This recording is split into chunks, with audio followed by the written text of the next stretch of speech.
Hi, everyone. This is Kath, and we are back. And today we're talking to Kitti Andrews. And the reason that I wanted to have her on the show is we're going to talk about mental clutter and decluttering your mind space. So welcome to the show, Kitti. Thank you for having me, Kathy. I'm so excited. I know this is going to be fun. I want to, so for people that don't know you, let's start there. Talk a little bit about what you do, how you came upon this, like what's your backstory? Well, the official tagline is I help entrepreneurs to organize their space and streamline their thoughts so that they can focus on being profitably productive. What that means in real language is I help people to declutter their space and their brain so that they get the right things done as opposed to busy work. And then they make more money. Oh yeah, baby. Stuck in busyness, right? Absolutely. Absolutely. What brought you to this type of career? What's your backstory on what you do before you became a clearing specialist? I've pretty much always been the organizer in whatever workspaces I've been.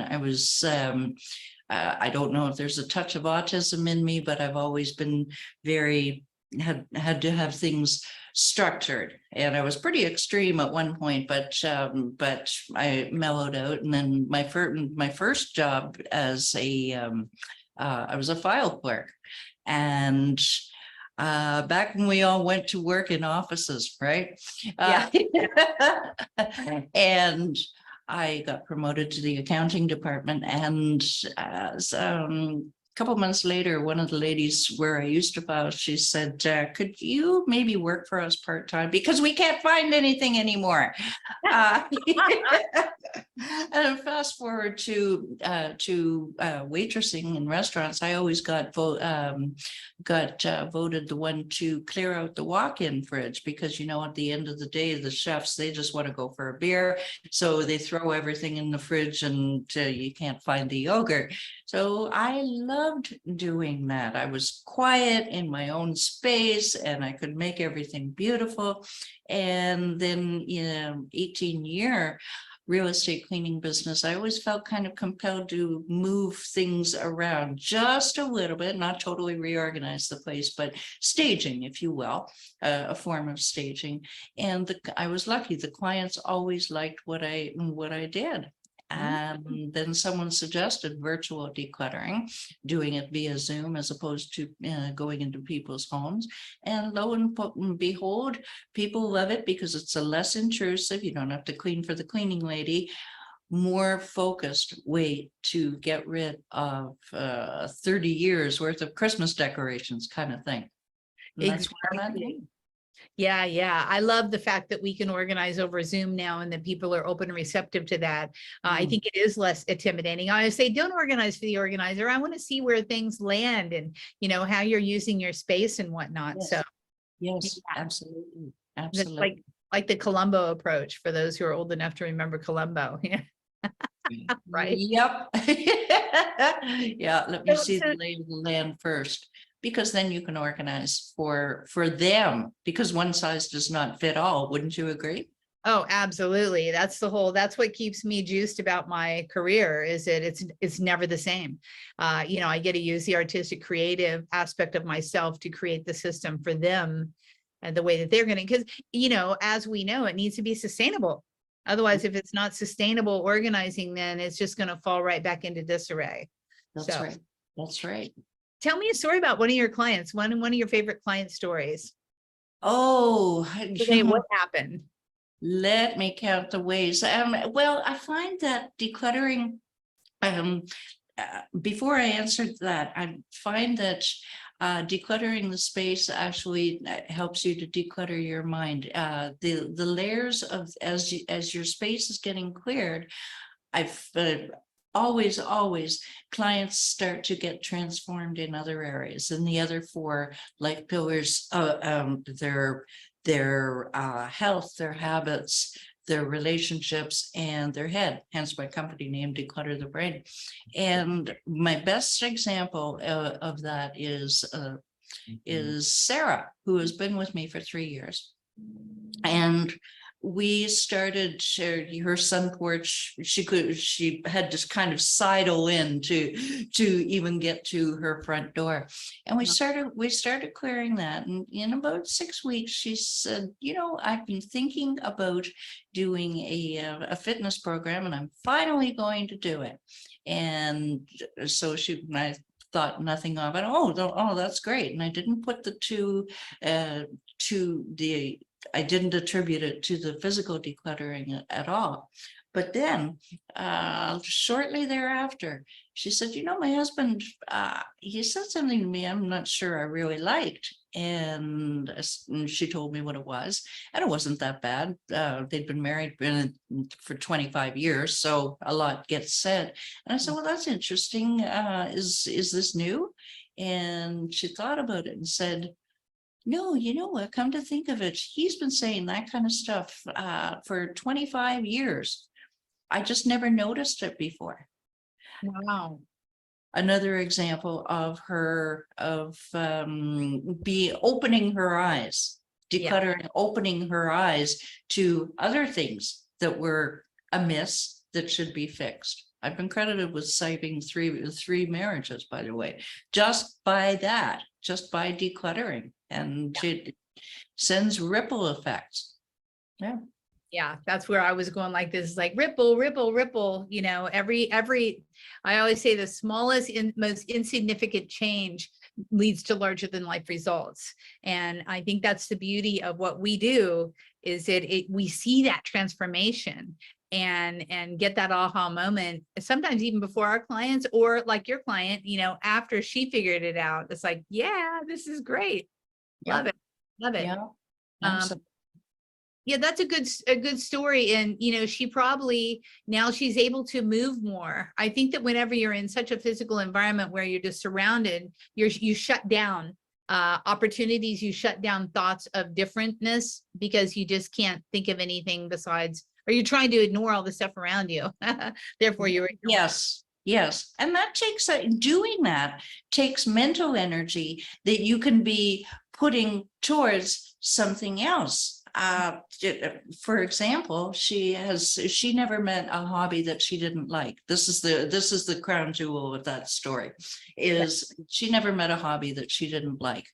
But her biggest interest has always been stained glass art, which isn't easy. And I'm proud to say that she has just accepted an $800 for her first commissioned stained glass work.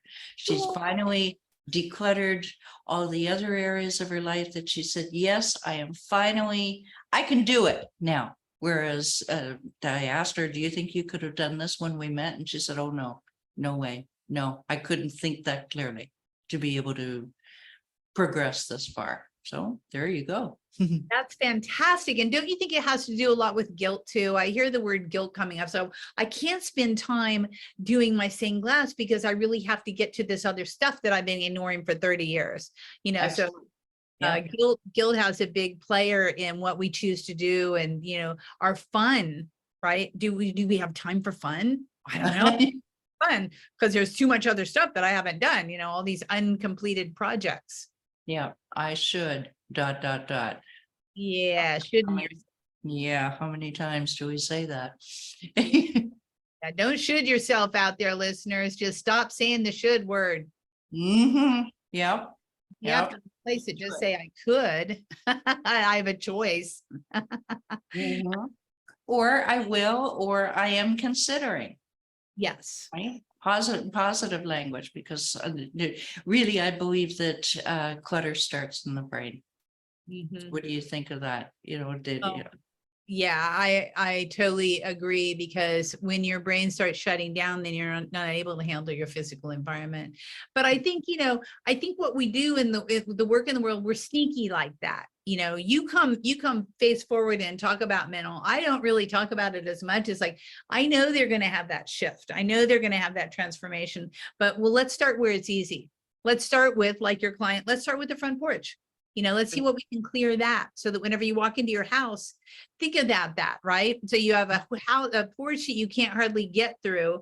and then you show up at your house and you can walk straight into the house, what do you think happens to your brain? Ugh. Yeah, more Uh, clarity at least, or at least a little bit more energy. Because Certainly. before this woman could even walk into her porch, her her energy was zapped, right? Yeah. All the Yeah. things, that stuff left undone. You get the shoulders sagging, I gotta do this sometime. Well, that just puts a pall on your self-esteem, on your confidence, just yeah, on all areas of your life.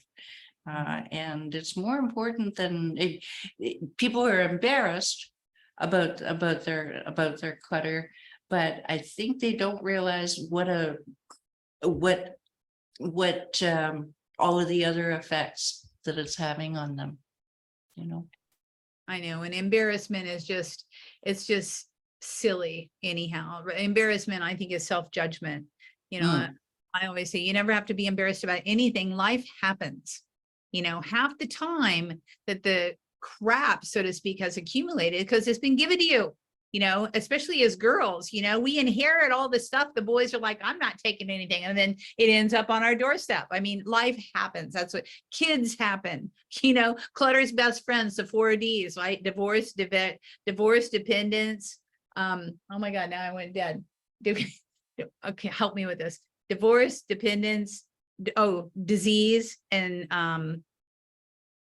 God, I just went blank. Divorce, dependence, disease, and I'm sorry. yeah. Oh, sorry. That's what happened. Those are Clutter's best friends, right? Because when that's a Peter Walsh quote. Because whenever, whenever any of those, I always say, if you have more than 2 of them, you're in trouble. If you have death and disease, and then if you don't have divorce and dependent, if you get 3, you're in trouble, and that's when you need to call on a pro. So anyhow, I digress. Let's get let's get back to you, Kitti. So what's been the one life lesson that you've learned through doing this as a career for so many years? What have you learned from this experience of helping people declutter? I've learned how much, again, coming back to mental energy, how much mental energy we can spend on, how much mental energy physical clutter can take up. And I've got a personal story for that. If I can share that just very briefly. Thank you. Moving into my new apartment here, and I was doing a lot of speaking, moving as busy as it is. And a lot of boxes were in my living room. And it just, I thought I should go easy on myself. It's going to get done. It's going to get done. It's going to get done. But it was eating me up. And one weekend, I just finally said, okay, well, either it goes into the spare bedroom where I can't see it, or it gets unpacked. And a little of both happened. And I felt so much more energetic come Monday. I didn't have that eating up my brain. And mental clutter can, when you're mentally getting prepared for your day and you're thinking, did I write down that I have to email that person? Oh my God, I didn't phone that person. I didn't send that message. And these things will start to build up and build up. And that little battery icon at the top of your head, like on your iPhone, it goes, yeah, right? Well, there's your mental clutter that's happening as well. And I think that, in fact, I've asked people about this, and they say every single one of them will say the mental clutter is more difficult to deal with than the physical clutter. That we know what to do with physical clutter. We just get overwhelmed, or we just plain don't wanna. But the mental, it's all there in our heads. And how do we kind of niche it down so that it's not overwhelming, because it can be paralyzing. And I speak from personal experience, how mental clutter can be just paralyzing. Yeah. There's too many categories to deal with. And I even experienced that today, because way too many things happened over the last couple of days, all good things, but they take their toll on you, and you just think, what do I start with? Exactly. And that happened to me yesterday. You know, we all have times of no clarity at all. Like I have clarity. Today I'm crystal, which is thank God, because you can't be, you know, mucky the whole time. But yeah, it happens to everybody. So I know we're going to talk about the 3 strategies or 3 steps that you use. Can you talk about those a little bit to clear your mental clutter? I can, before I do that, if I, it's called my one system, and it's, I developed it for physical clutter, but it can be applicable to the mental clutter. And I'll explain it quickly, and then you'll see why. The one system is one room at a time, one area of that room at a time, and one thing at a time. Notice the word one, right? Exactly. How many? One, right? And what I mean by that is one room, just decide on the one. You want to get some quick wins. You want to get some dopamine happening. That's okay. Yes, I can do this, because many people just don't even try because they don't think that they can, or they've been told that they can't, or they've tried before, but they tried to do too much. So pick one room, preferably a small room. And then the next part, one area of that room at a time. And same deal, but smaller. Pick one area. It's very easy. It's very tempting to, I'll do a little bit over here, and then I'll do some on my desk, and then I'll do some over here. No, you will see quicker results with sticking with one small area. Yeah, but if I do it all over the room, I'll see lots of results. No, you won't, because your brain is basically multitasking, and you'll get more when you look at that one corner that you've stuck with. Wow, I got all that done. Yay me, let's go momentum, right? And then one thing at a time. Is it tedious? Yes. Is it time consuming? Yes. Is it also the number one way that you're going to train your brain so that the clutter does not come back? Because you even said this earlier, it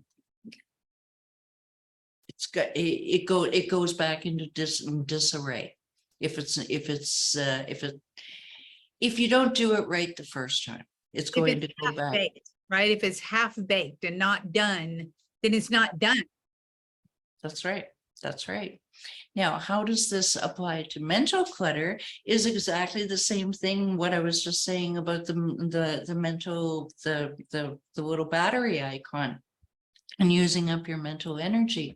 And I had to apply this system, and some family problems. There were just way too many things happening and running a business at the same time, and all that involves. And I started having those moments in the beginning of the day that I just described about, did I write down to email this person, all of these things? And I said, all right, well, physician, heal thyself. Pick one, perhaps one thing, one category. When I was feeling like this earlier this morning, and how you were feeling yesterday, I got to do something. All right, good. I got one quick win. It took me about 45 seconds to do, just send off a really fast email, which I don't. I take time, compose. Sometimes you just have to say, good enough is good enough, send it off. It was to a colleague who's a good friend. So if there was a typo in it, it was okay.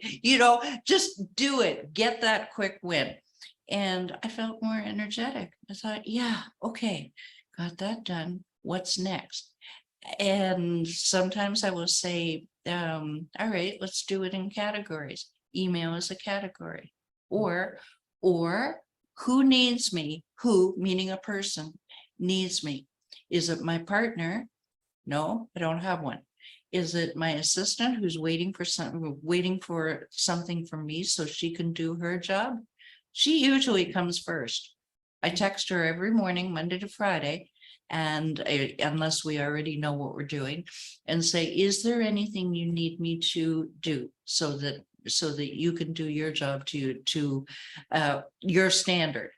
And she'll say, no, we're good. Or, yeah, I've been asking you to look at that spreadsheet for a couple of days now. Okay, yes. But sometimes just focusing on what somebody else needs can really, really help you to focus on the important things and ground you a lot. People can be very grounding. They can be very scattering as well, but can be grounding. So as long as you niche it into, for me anyway, niching it into some sort of category. Have I answered your question? Yeah, absolutely. I think that that's, you know, that it's the one thing, right? And that's what I was doing yesterday when I was so foggy. I'm like, I'm just going to do this one thing. And I finally got it done. But it was horrendous because it just took me way too long than what it should have taken me. But so what? You know, I got it done, right? And but even on the clear days, having just one, or, you know, I like the Ivy Lee method. I don't know if you've ever used that. The guy, he was working with a corporation, and he was trying to bring more productivity, actually, to Buick, I think it was. And he said, you know, the Ivy League, that you have a list of 6. And those are the 6 things that you're going to get done. Once you do the 6 things and you prioritize them, and then you start at 1. And sometimes you only do 1, 2, or 3. And then what happens the next day, 4 and 5 became 1 and 2. So it allows you to just keep that thing going on, you know, and keep focused on what's the next step. So it's a variation of your 1, because then you're going to start with 1, and you're not going to do anything until you finish that 1. Then you're going to go on to 2. But I think we all need that. I mean, especially in today's age, there's so much stuff coming at us. I mean, your inbox, your Zoom, Skype, texting, Facebook Messenger. Oh my gosh, there's so many different forms of communication. It's driving me bonkers, actually. And, you know, you have to choose, I think, back to 1. I mean, well, how do you feel about that as far as all the different types of communication? What have you chosen to use? Because I'd like to choose some things that I'd like to not choose some things that I have to do. Yeah. Well, what has helped me a lot is maybe as opposed to narrowing it down to one means of communication with everybody, like Facebook Messenger or text or whatever, I've designated different apps for different purposes. Say, for example, all of my clients get Voxer access to me, the walkie-talkie app, and that's just part of the perk of the program, so that they're never alone in between our consultations. They can always either rant or ask me a question, because sometimes you feel stuck and you feel alone, and this way they don't feel alone. So the Voxer is only reserved for that. So if I see the little notification on it, then, oh, somebody needs me. Okay, so I'm prioritizing that. My WhatsApp, there are 3 people on that. Nobody else is allowed on there. It's my best friend, my assistant, and my aunt. Only 3 people. And even my aunt came on there by accident. She found you. Yeah, well, pretty much, yeah. And then the texts, that tends to be a grab bag of that's the grab bag. And the Facebook Messenger, I wish I could slice and dice that. However, I can't, but I've gotten pretty good at, well, my assistant handles a fair bit of that, any of the business ones that look like she should handle. And she leaves what's obviously personal, you know, a friend in Alberta or something like that. She leaves those for me. But that's how I handle it. Anybody who can handle more than that, God bless them. I love that you do it that way. You know, specific people for specific things. I know my straw broke when my husband will only speak with me on Skype. He's like, why are you not on Skype all the time? I'm like, oh my gosh, okay, here's another method of communication that I need to use. And I love Voxer, though, for clients. I think Voxer is just the coolest thing. You don't have to worry about typos or anything. You just chit chat and answer questions, and absolutely love that. I think it's one of the best tools. You know, the best tools I started to use in the last couple of years, for sure. But, you know, now I'm on Skype. So now other people are on Skype, and actually my team's on Skype. So that actually makes sense. But yeah, I think parceling out the different types of communication is definitely the way to go. Okay, so you're a professional organizer. I have to ask you this. What's your favorite organizing hack that you use personally? List app hack, whatever. Okay. Well, I help people to organize their thoughts so that they can organize themselves. I wouldn't, I know that you are a professional organizer, so we're in the same field, but a little bit different. What is my favorite and what is my favorite hack is really, I don't want to beat the one system, really, Yeah. is niching it down to one, whatever it is you're doing. That's really my favorite. If it comes to actually something specific, then giving your kitchen counter a tidy or clean on Wednesday in the middle of your week can be a real boost, a real refresher. Because I don't know about you, and I live alone, so there isn't anybody else to wipe the counter out. I also don't have to wipe the counter after anybody else. But I find that giving yourself, don't take more than half an hour on it on Wednesday night. 15 minutes should do it. But giving it a clearing also clears your brain as well. And I tell you, I always feel energized for the Thursday and the Friday. Just gives that little pick me up, a little self-care. That's a fantastic tip, a fantastic hack. Kitchen counters are the biggest source of arguments that I find between husbands and wives. Probably you've seen the same thing. It's like, why is there all this stuff? The guy saying, Right. girl's like, I don't know, you put it there. That's where you drop the mailer. So I think the clear kitchen, I had to laugh whenever you said that, because I walked downstairs this morning to find a impeccably clean and organized and cleared countertop kitchen that my husband had done this morning for me. And the energy, just my energy soared, and I got a big old smile on my face, and I got more ramped up for, jumping into work, because I walked down and was like, oh, clear and spacious. Oh my gosh, that's one thing that's back to that. That's a one thing that has completion. Right? It's a sense of yes. yeah, it's huge. Yeah. And I am blessed to have someone who would do that for me. As he did it for himself as well, I know, because he hates clutter, but it was a huge revitalization. So I love that. I always like to ask this, when you have a success, what do you do to celebrate your successes?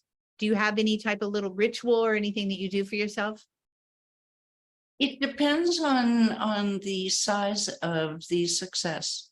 I celebrate, I have been learning too, because I tend to be a real head down working, just plow through everything, type double A, type triple A, go, not smell a rose. What? I don't have time to smell roses, all of this kind of stuff. So I've been learning to celebrate small successes, like, okay, that social is posted, or the newsletter is done for tomorrow. Yay. Okay. All right. Little bit of dopamine. Celebrating small successes, and just something as simple as that. Celebrating, that's really a good question.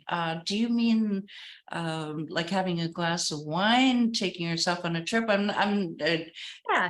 Help me out here. What do you do? Well, and I'm asking this because this is my year of celebration, because, when I published my first book, I didn't even stop to celebrate at all. I'm just like, okay, now I got to do marketing, so you and I are so much alike on that, I'm like, what do I do to celebrate success? Okay.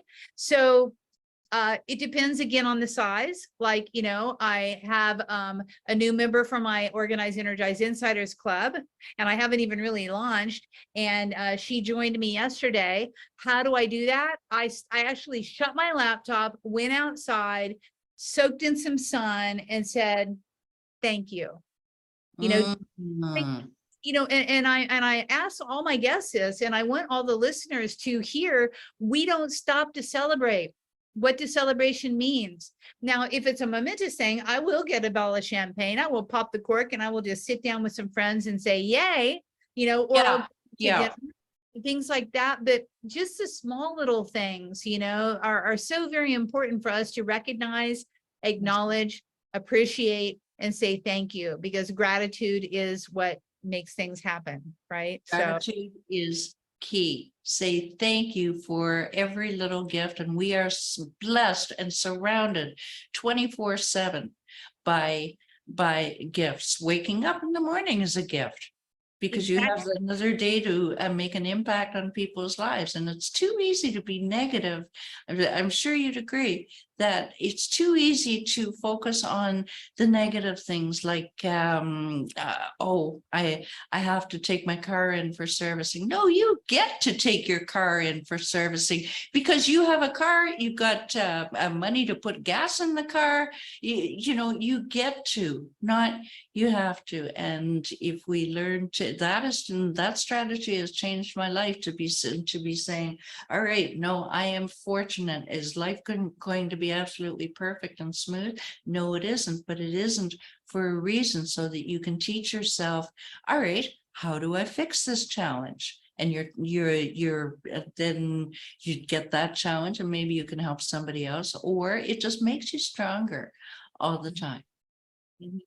Yeah, you know, I bring up the celebration because it's really an homage to me to remind myself that I need to stop and celebrate. And I want to remind everybody, all my guests, all the listeners, stop and celebrate.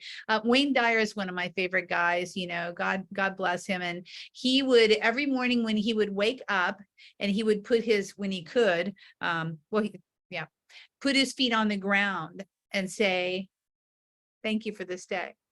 You know, Yeah, that was his morning ritual. And I think having rituals of gratitude and celebration is important. So that's why I bring that one up. that's nice. And it's just a reminder, we all need to do that. I mean, it's really for me. Me and self-centered, just a reminder to myself to pause and celebrate. So let me ask you, Kitti, if you had to tell your 18-year-old self something, give yourself a piece of advice, what would you tell little Kitti? Oh,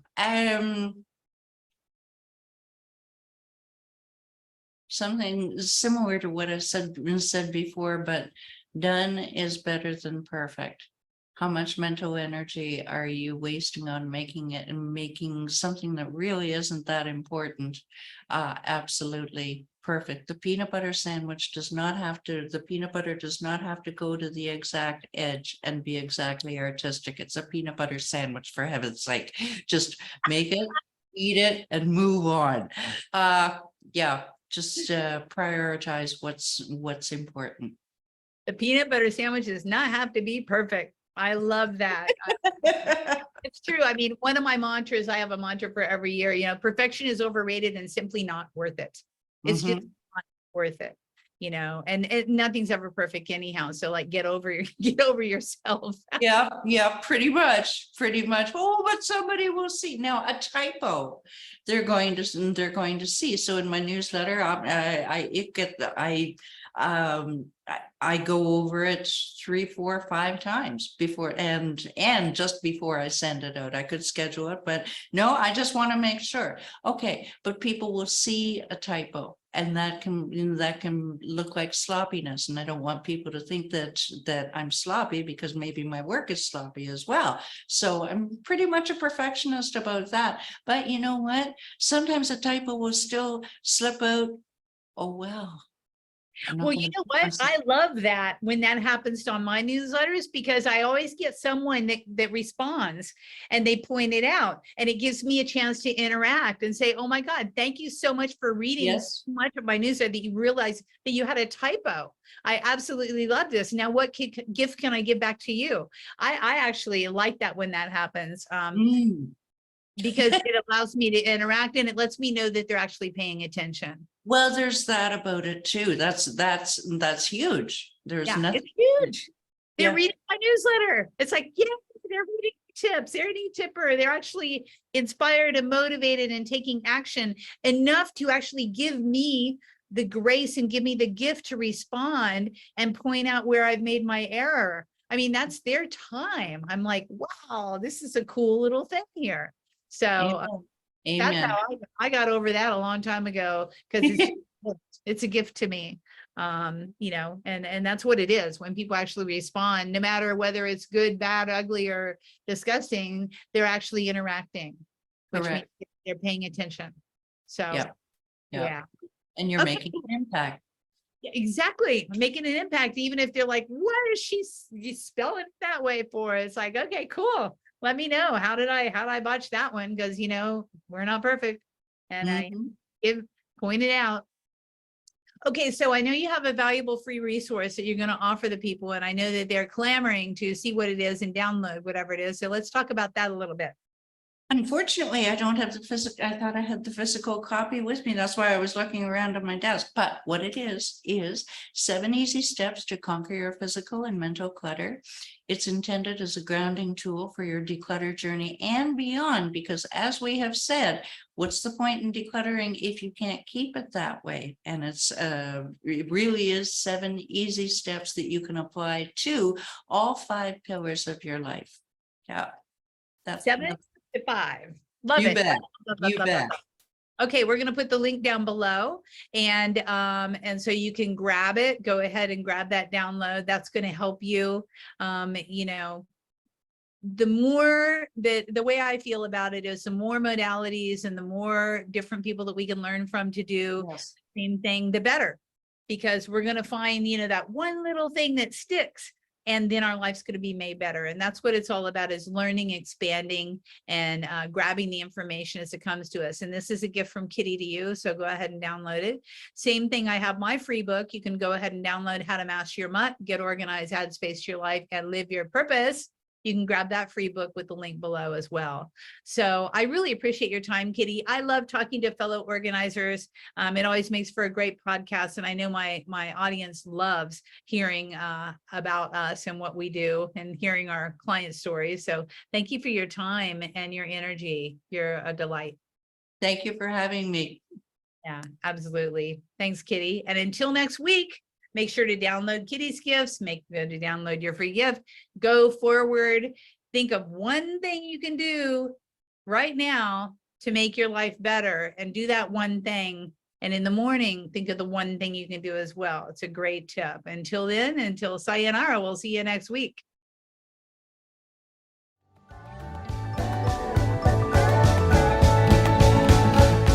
Hey, thanks for listening to this podcast. I hope you enjoyed this episode, and if you want to hear more, feel free to subscribe on the platform of your choice. Also, if you feel so inclined, I would truly appreciate a good rating from you to me. Have a stellar day.